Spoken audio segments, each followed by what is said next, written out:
The South China Sea is a semi-enclosed sea.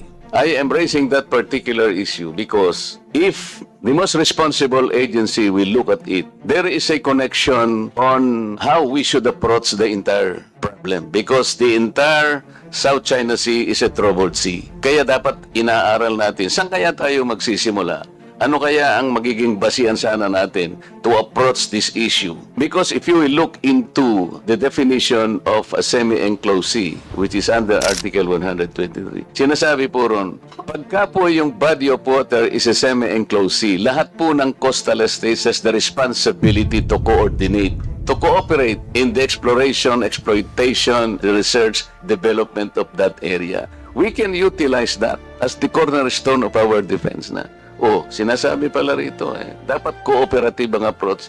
Hindi sa'yo yan. Kasi even in the description of the sea, tayo-tayo dapat nagko-cooperate.